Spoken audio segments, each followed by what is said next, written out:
Doing business in the public eye means the occasional slip-up. That's just how it goes.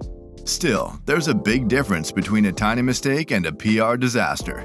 In today's video, we're going to be taking a look at 4 times when brands fell out of the public's favor by making big mistakes or being straight-up deceptive. Welcome back to CoachStack, your secret weapon for improving yourself through business, investing, and personal growth.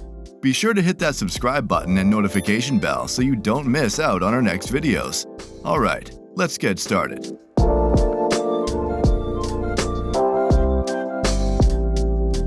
1. Subway's footlong problem. The first PR disaster comes to us courtesy of 2 of America's pastimes. No, baseball isn't one of them. I'm obviously talking about oversized food and lawsuits. The story begins in 2008 when the marketing team at Subway came up with a promotion they were pretty excited about: $5 footlongs. As you're probably aware, the premise was pretty simple. Customers would enter a Subway, pay $5, and get a sandwich that was around a foot long. The key word there is around. More on that in a bit. For years, the promotion and the jingle that went along with it were huge hits. People felt like they were getting great value for their money, and Subway made a fortune.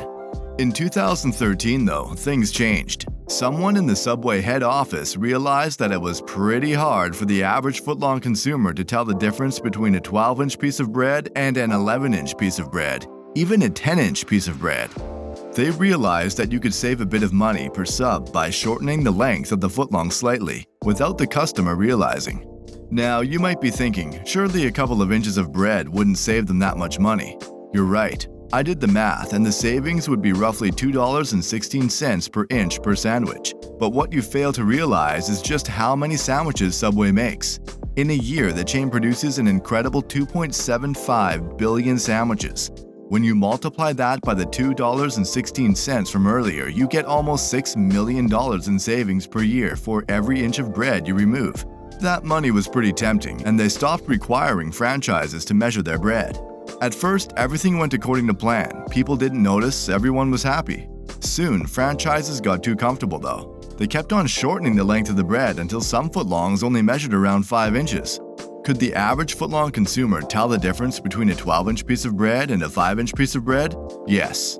People started bringing measuring tapes and rulers with them to franchises, and in April of 2013, Subway made headlines. On top of that, numerous groups of plaintiffs took Subway to court for false advertising. Ultimately, it was a bad look for Subway. It's hard to quantify the damage the scandal did to the company, but it certainly hurt Subway's reputation for good value. In the aftermath, Subway made a public apology to the people they had shortchanged and vowed to measure the length of every piece of bread they produced. 2. Kenneth Cole's questionable tweets. Our next public relations disaster comes from fashion mogul and questionable tweeter Kenneth Cole.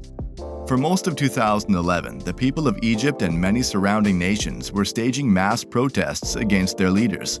The protests were heated, and clashes with Egyptian security forces resulted in hundreds of deaths and thousands of injuries. In other words, it was a situation that most people were taking really seriously, as they should have. Kenneth Cole saw things differently though. He didn't see people struggling for the opportunity to live better lives. He saw an opportunity for a funny tweet. In the end, he settled on "Millions are in uproar" in #Cairo.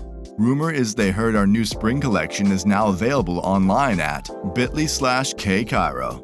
Even putting aside the fact that he's making a joke at the expense of people suffering, I don't think this tweet is very funny, especially from a fashion brand. But comedy is subjective, and Kenneth was pretty happy with it. On a purely marketing level, you can understand his thinking. Controversy and relevance are great ways to sell products, and this tweet has both. The marketing method Kenneth used rubbed a lot of people the wrong way, and he soon found himself embroiled in controversy. Many took offense at him trying to make money off a political situation in another country. It was enough to teach Kenneth Cole a valuable PR lesson, and he decided he'd never make the same mistake again. Just kidding. 2 years later, in 2013, heated debates were raging about whether or not the US should involve itself in the Syrian civil war. For most people, this was a serious moral debate with real human consequences. For Kenneth, it was the perfect setup for a marketing joke. He decided to tweet, "Boots on the ground or not, let's not forget about sandals, pumps, and loafers, #footwear." He followed this tweet up with a link to an ad that read, "Regardless of the right to bear arms, we in no way condone the right to bare feet." Once again, people were pissed. Kenneth defended himself by saying that he was only trying to bring awareness to the situation, but the fact that he linked to an ad, again, was the final nail in the coffin. Thousands of Twitter users decided to boycott Kenneth Cole's brands, and the movement quickly spread. 3. United Airlines draconian methods. In April of 2017, a video surfaced on YouTube showing airport security officers dragging a bloodied passenger off their plane. The unfortunate traveler had refused to give up his seat after United Airlines decided they need to make room for 4 employees. After an investigation, United claimed that the man was being disruptive and belligerent, but many people accused them of racism as the man who was dragged off was an Asian doctor who had immigrated to the United States. They ended up doling out a massive settlement and their CEO gave a heartfelt apology, but those actions didn't stop people from canceling their frequent flyer accounts and demanding refunds. Whether or not the man was being disruptive, United should have handled the situation more tactfully. By allowing security to drag him off the plane, they gave people all over the world who were dissatisfied with their treatment an example of what not to do. 4. Starbucks #RaceTogether campaign. Our final corporate PR disaster comes from the marketing department at Starbucks. In March of 2015, Starbucks announced that it would be launching a new initiative called #RaceTogether.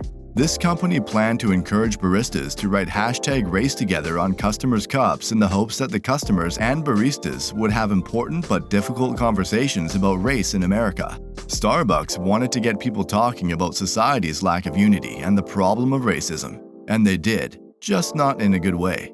This campaign was always going to be a disaster for a lot of reasons. For starters, asking an employee to talk about race issues is an incredibly questionable move.